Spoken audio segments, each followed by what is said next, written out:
WL Shuffle, and today we're doing the Darkest Dungeon 1 guide type of video. We're going to talk about how to make a damage over time team, aka a dot team. So you're going to hear dot, which stands for damage over time, pretty frequently throughout this video. And I guess we should plug the stuff. So if you enjoyed the video, like it, let your thoughts hit the comment section, check out the links like Patreon and Twitch and all that. Sorry, allergies are killing me right now. But yeah, so team building is fun to talk about, and it's a question that comes up pretty frequently, either in my community or Reddit and Discord and stuff like that. So we're going to talk about it. And the first thing I need to cover as far as dot teams is like why to make them. But also what we're going to cover are why they're good, why they're bad, or like their pros and cons, I should say. How to make them, obviously. Stuns are the most important thing, go figure. And then I'll give you a couple of example teams. So with damage over time teams, they are really good because they have a lot of control usually, and it's not just being able to stun enemies and, you know, take less damage and stuff. It's being able to kill enemies kind of more predictably is what dot teams are very good at. So if you, for instance, you know, want to rotate your stuns and stuff so they get less turns, and you can actually count out your damage by counting your damage over time, which is a very good habit to have. So you're able to really stretch out your damage, and if you have damage over time on something and it's like, okay, well, it's got 3 life, it's taking 4 damage and bleed, I can just leave it alone. And like I said, count out your damage and then focus on doing other things like recovering or killing other enemies. It's also really good because it's damage that can go off while enemies are guarded and other things are happening, so it has a lot of merits. It's definitely good to, even if you have a team that's focused on like direct damage, like a Mark team, or just, I don't know, a Hellion with Wicked Hack and Iron Swan, for instance. It's really good to have damage over time anyway on the team, just because protection's a thing. So getting around enemy protection is also really good, and it's pretty good against those tank enemies or multiple action enemies just because the damage accumulates faster. I got a comment a long time ago, someone said that really doesn't matter if they have multiple actions, but I really have to check the math on that. It still feels like it does, just because you do damage faster, right? But anyway, with this here, so we're gonna take a look. Actually, those what are the cons of dot teams? They're slow. So let's talk about those cons. They are slow, and they do take a little more in terms of trinkets. You don't just need the accuracy trinkets. Like, everyone needs accuracy in this game. That's just, you know, a thing in the game. But not only do you need accuracy, you need effect chance, and that doesn't come from quirks. So there's no like bleed chance up, you know, by 5% quirk. You have to get them through trinkets and skill increases. So it's a little bit harder to gear for sometimes, but a lot of the damage over time effect trinkets are very strong. Like, they just give you like 20%, you know, for example. So they're really good. And so I guess, is that it for pros and cons? I guess so. But they're pretty flexible. And I guess one thing you could also say as a con is they're kind of region locked. So like Blight is good in Ruins and Co, for instance. Bleed is good in Courtyard, Warrens, and Weald. And Blight's a little bit better in Farmstead than Bleed, but it's pretty evened out there. So, like, you know, if you have a Bleed team, it's only good in like 3 areas. If you have Crimson Court, if you have a Blight team, it's only good in 2 areas specifically. So, like, it's not that you can't run them in other areas. Like, you can run Blight in these 3, it's just harder to stick it. And the Ruins, even though the skeletons have like 220 bleed resist, there is a video out there where someone had enough bleed chance and debuffs and stuff that they were able to bleed skeletons. So it's not that you can't do it in these other areas, it's just that it's not as effective as it could have been. My cats are fighting right now. Or they're not fighting, but they're wrestling around who gets to sit in the window, so hopefully they're not too obnoxious. Let's see. So that's pros and cons, and then so the way to really build these teams is you don't need to have everyone on the team able to do it. I think this example team that I have here is an okay example for this point specifically, but like the whole team doesn't need to have 4 bleed attacks. It helps, but you don't need that. You don't need 4 people that can do Blight, for instance. You only need about 2. And so You have 2 that can do it, and then maybe some direct damage too, as well, just because you need, you know, diverse offense. And then you have maybe a healer and then like another support or something else, or like a dedicated stun unit. And that's really what makes damage over time teams effective, specifically the stuns. Like I said, just because it lets your damage go off safely, it lets you count out damage, lets you plan who's going down when, really be mathematical about it, which is actually a pretty fun approach to the game. It's kind of like a control team in that respect. So usually you need 2 people that can do it. 3's good, 4 is kind of overkill. Like with a Mark team, you know, it's good to have people that can all exploit Mark, but you don't need like 2 Arbalest, 2 Bounty Hunter to make a Mark team, for instance. So with this example of a team here, so this is, I'm gonna use some low level trinkets because people say that I don't use these enough in my videos, so I'm gonna try and show off some of that stuff. But you know, we have Blasphemous Vial just because it's insane, and you should be going for this off like Apprentice Necromancer. But this could be like Feather Crystal, or there's a cloak too. There's a speed cloak. I forget what it is. Like, it's not caught, or it's not camo. It's right here. Swift cloak. You could use this too. Like instead of Blasphemous Vial, you could have Stun Amulet in this, or like a Dazzling Charm. Right? There's a lot of good low level options out there. Like Dazzling Charm, Speed Stone. That's a great starter Plague Doctor setup right there. So that's just an example, but. This team, the way this team would work is I would try my best to get the front shield breaker faster than the second one, and I would spam Impale. Impale hits everything, and once it's rank 3 or higher, it gets Blight. And so this way you hit everything, you Blight everything, and then you just rotate that off both characters, having, you know, an ideal setup like this where you have maybe 2 Blight trinkets and some accuracy trinkets on both of them. Maybe like a speed down trinket somewhere, and do it that way. And then you have a healer. You know, Vessel, we all know how to build Vessel, I think, at this point. So just get a standard healing loadout, and we have a stun, right? And then Plague Doctor has Blight on 2 attacks, and then more stuns. So the way this team would work is it would be double Impale as best we can, just rotate that every single turn. Spam Blinding Gas until the backline's dead. Rotate Dazzling Light across the front 2 units. And then at that point, this team should have this most fights clean up by like turn 3 or 4. So. Especially if you're playing on like Darkest or Radiant. Not that that's a bad thing, obviously. It's just the HP difference from not playing on Stygian really matters, and Blood Moon. So if you're on those lower difficulties, then this team should clean up most fights in 3 turns. Right? That's just an example. So that's like an example of a Blight team. We could take this to Ruins and Cove pretty easily. Shieldbreaker is also DLC, so we should. If I was to replace this, like, and run it differently as a Blight team, like I would, no joke, I would just slap Abomination in here. I can get one, my roster's massive. So I could put an Abomination in here and like a Crusader, no joke. Like this team is now a Blight team. So we have stuns on every character, right? I said stuns are the most important. We have Stunning Blow, and then we have Beast Bile and stuff, and we have Manacles to stun, then we have Judgment, and many joys of pet ownership. I'm sorry about that. So where was I kind of lost my train of thought there, but yeah, so this team is now a Blight team.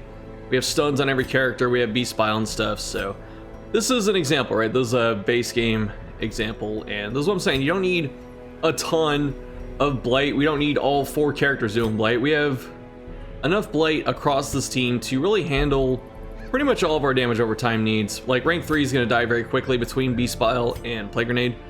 But I would open with Blinding Gas. You should always open with it, except for like a couple cases in DD1 at least. So it's an example of a Blight team.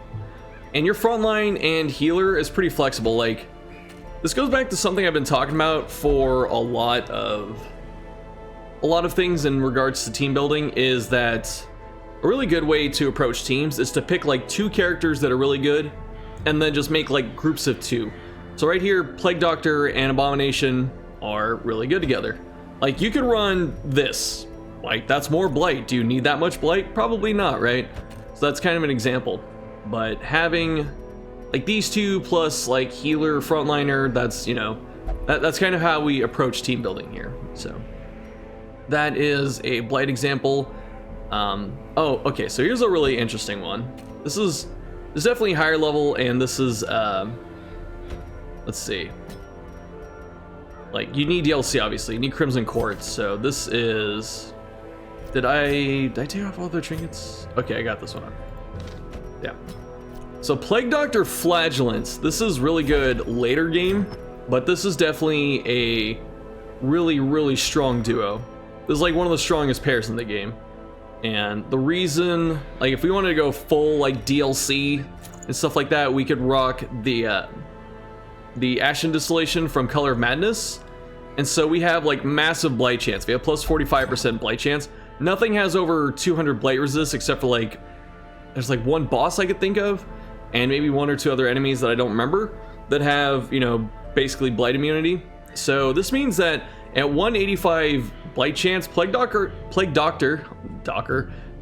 can punch through most blight resist, even like Virago, right? So having these two together is really strong, and this team really specializes in destroying backline of enemy comps very, very quickly. So what happens is for a team like this is you run Rain of Sorrows and Plague Grenade, but turn 1 Rain of Sorrows, turn 1 Blinding Gas, and then turn 2 Rain of Sorrows again, and then Plague Grenade. And most things at that point have taken like 21 damage, and that's really crazy, right? So that is a pretty strong way to get through most backline units with like just 2 of your characters in 2 turns. Like that's how fast it ramps up. And then whoever you put in the middle can really be whoever you want. So that's kind of what I was going to before about having pairs. Like if you want to make this more of a bleed focused team, you could put Plague Doctor up front and run Incision.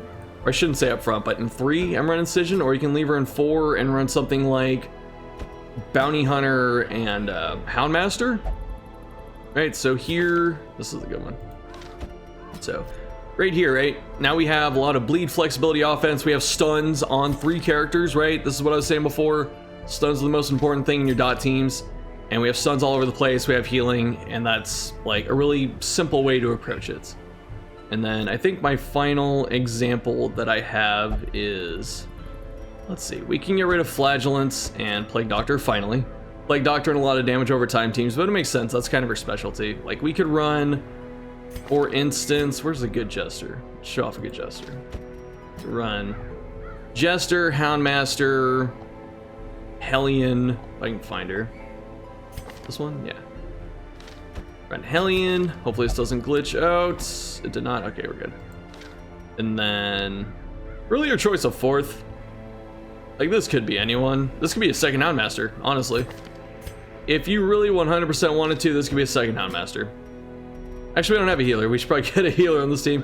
Like this could be a Gestal team. We could run Vestal with this. We can find her. So we can run another Vestal, right? Blood and Guts. Okay, it's got a name. But you see here, this is what I was talking about, right? We have Yop, that's a stun. We have 2 bleed attacks. We have Reach with Iron Swan. We have Reach because of Houndmaster. We have another stun. We have Dazzling Light. And then we have 2 bleeds here. I usually don't like running the double bleed Jester, but you can do that if you really wanted to. It's fine, it works. So this, again, only 2 people, actually 3 people on this team bleed. So this is kind of an example of a three bleeder team thing, but like we have more stuns. That's what I keep trying to reiterate in team building, is that for something like this, stuns are really what you need. So sometimes you can't really get through the resist if you're lower level and you don't have trinkets and stuff, so that kind of sucks. But otherwise, example of a low level set, we have Bleed Stone. You can find this all over the place. Warrior's Cap, one of the best low level trinkets. Steady Bracer, also a very good green trinket, probably one of the best out there. And then we have Bleed Amulet, which is just fantastic. So these are some ideas, right? And then Jester has like Bloody Dice right here. You could use that, and yeah, or Bleed Amulet. What I will say about trinkets, I guess, as I wrap this video and thought up, is that the Bleed Amulet, I think, is one of the best trinkets. And the Blight Amulet's like the mirror of it, and it's okay. So the reason the Blight Amulet isn't as good as the Bleed one is because I feel like a lot of Blight characters, so if we look at Plague Doctor, Abomination, and Shieldbreaker, those are like our big Blight characters, and then Grave Robber to a lesser extent, they all get really good class trinkets that give them bleed chance. And the bleed characters do too, but I feel like they're higher rarity overall. And so, you know, that's anecdotal. I might be wrong, but I should say the defining feature here though is that since you get the resist of the thing you're trying to amplify, so you get Blight resist with the Blight amulet, you get bleed resist down. And between the two of these, I feel like bleed is more common than Blight. This is helpful against like a cultist 2 for a cultist healing, because that's a bleed chance as well, which you may or may not have thought about. So that's where it kind of double dips, and that's kind of helpful. But I feel like the bleed enemies are a bit more common than a lot of the Blight enemies. Like Ghoul can bleed, and then there's bandits, like both the sword bandit and the big bandit have bleed. There's cultist brawler has bleed, so there are a lot of neutral bleed enemies out there, while there are some neutral Blight enemies, but it's mainly like spiders. And so because of that, I feel like getting the Blight resist down isn't as big of a deal as getting the bleed resist down. So I usually don't run Blight amulet, even though it's actually pretty decent, but also because most of the time when I'm going for low level trinkets, like I'll go for Vial, which is Blight chance, or like Padlock of Transference is really good for Blight chance. I can't find, okay, here's the bomb stuff, right? So that's kind of where I'm at in regards to trinkets. But I guess to wrap up the bid and kind of recap, so dot teams are really good against armor. They're pretty good for controlling fights. They're really good to stall with because you usually have a bunch of stuns there. So you have recovery, you can measure out your damage, kill something over 3 turns, but it only gets 1 action because it's stunned for 2 of those turns, right? That's a good example. And then it's usually good to have some kind of damage over time on any team, just because it's a decent way around prot and it's just more flexible in that regard. So for cons, they're a bit harder to gear for because you don't find as many of the trinkets, or they're like, you need trinkets, whereas you don't just need quirks alongside your skill ups and stuff. And then finally, did I have another con?